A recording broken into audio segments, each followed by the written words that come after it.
Alright, this video is not necessarily for the religiously inclined. I think if you're an atheist, you're going to connect a lot of dots here as well. But I've spoken about, in previous videos, being aware of the meaning of words, especially the original meaning of words, because like so many things in our culture, modern culture, the original meanings have been lost on us. And the words have been twisted and been used in a way to deceive us and to direct us down a path that is almost against our nature. And that's all done on purpose.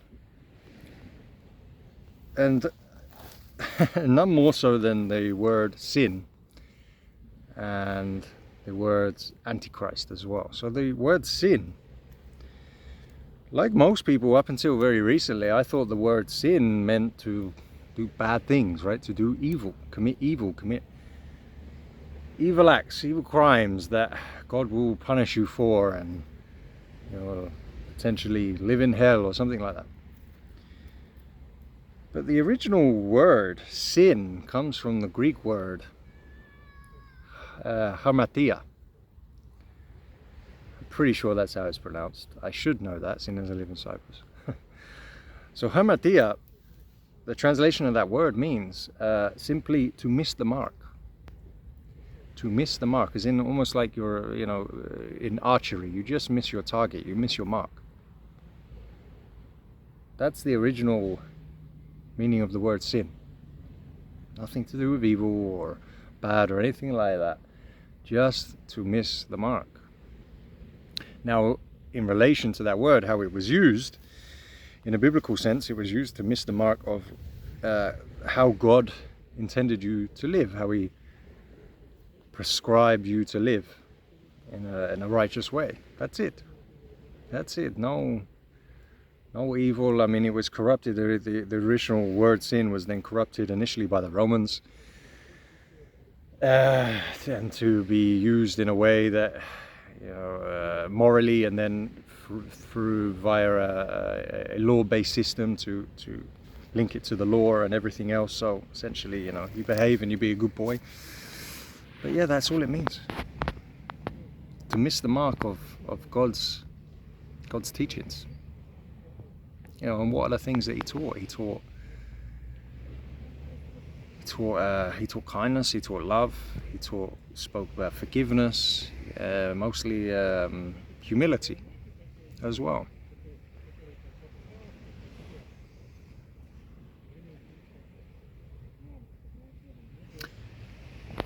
Very against greed and the unnecessary accumulation of wealth and blah blah blah blah blah. And then you look at the word antichrist. So let's link these things in. The word antichrist. So the original use of the word antichrist, again, like most people, I thought antichrist was the devil, who's evil, who's here to corrupt us into doing evil things, committing sin, which would be evil things, to take over the world and so on. Again, the original meaning of the word antichrist was just simply to turn us away from the word of God. Turn us away, distract us from God, distract us and move us away from those teachings. That's it. Not necessarily for us to commit evil, not necessarily to take over the world and so on. But of course, if you know the story of Antichrist, then he's a fallen angel, and his revenge is to, turn everyone away from Christ, essentially, to take over in that regard.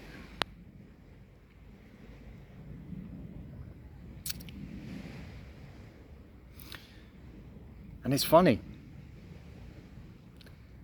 because I look at the state of the Western culture, especially in the world of modern life, and it's as if the Antichrist is winning.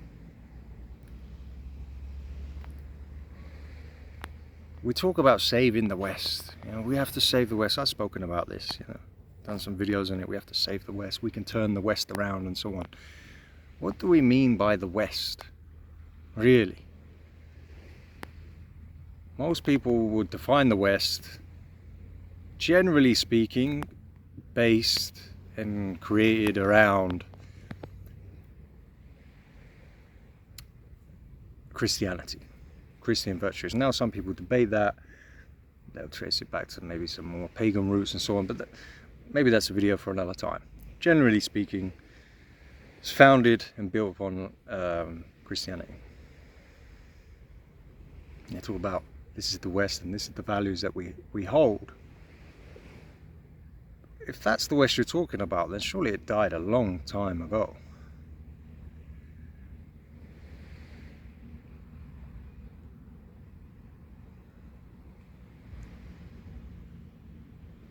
If we were really meant to live as God intended, as teachings of Christ, the West would look very, very different.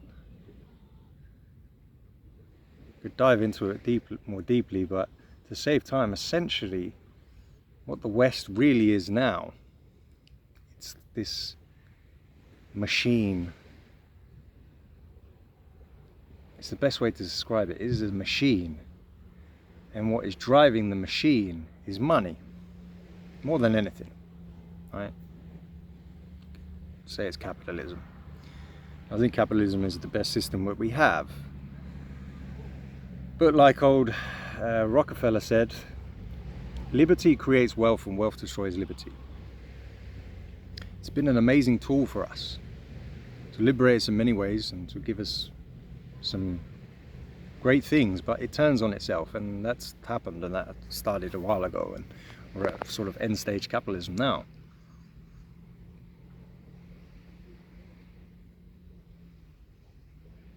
And in order to serve that machine, money-making machine that uses this veil of progress, it says everything is about progress, we must progress, so therefore we need more of this and better technology and more connection around the world and more goods and more of this, and you have to turn away from traditional Christian Western values, no? So therefore we're missing the mark.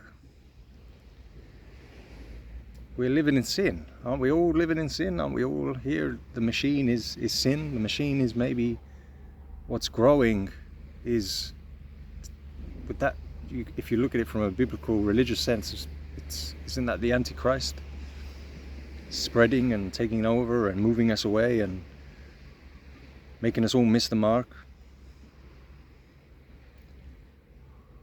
I'm reading a great book right now, Simulation versus Simulacrum, from Jean, I don't know how to say his last name, Jean Bouvard. Anyway, if you recognize him, maybe that's because the movie The Matrix was largely based on his philosophy. And his idea was, like, simulation is a copy of an original, right? Simulacrum is a copy of a copy of a copy of a copy, and you get so many copies that you don't even know what the original is anymore. It's impossible to tell. In fact, you've forgotten what the original is. And this is so much of the West. This is so much of modern culture, modern civilization. Is everything in this world is fake. Everything is a copy of a copy of a copy, even down to our words that we use. We don't even know what the original is anymore.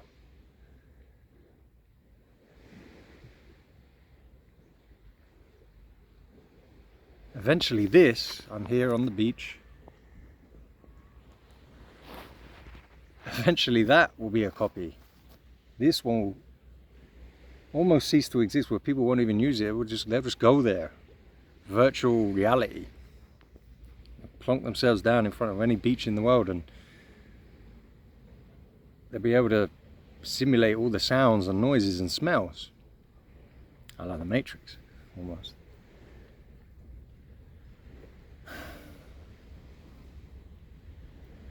And I just feel like these days, searching for the real, searching for real, going back to our actual roots, our nature is, man, it's actually very hard to do. It's actually very hard to figure out, like, what is the way we are meant to live? What is the natural way of things? What is, down to our food, what's our natural diets? There's so much debate around what's the natural diets, vegans versus carnivores versus paleo.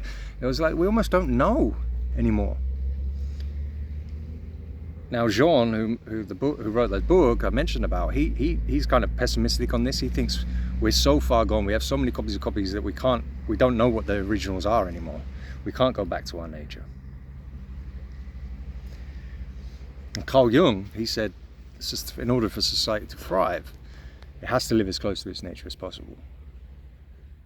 But this thing, this machine-like thing that is driven by progress, by money, by technology, has moved us so far away from how I truly think we are meant to live.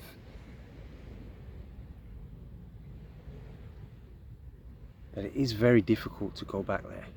We become so reliant on modernity. We were so reliant on the tech and the systems and the way that life is set up. It's very difficult. And I feel like I don't think Jean is right. I don't think we're so far away that we don't know the original, we can't go back there. I don't think he's right. I don't hold his pessimistic view. I think there's still some hope for us. I think we can go back. I think we can align ourselves in the way we're meant to live in you know, God's intentions. And that is, you know, the story of the Bible and the way you do it. How do we overcome the Antichrist in that way? How do we overcome? We seek the light, we seek the truth, and we live via the truth. And that's the overcoming. It's not necessarily, you know, via revolution or anything like that. It's just living in the truth again. But I feel like we're running out of time. I feel we're on the precipice of, especially with AI. And again, you could paint AI as almost like this thing we've been being manipulated to give birth to. Maybe that is the Antichrist in its final form. But with AI and everything else, I think we're on the verge of never going back. I think we're very close. And I think this is our last chance to wake up en masse and go back. And going back is actually, ironically, progress. I think this lie of progress has to be technological, has to be GDP growth and all this. I think that's the lie. I think that's the devil turning us away, manipulating us away from God.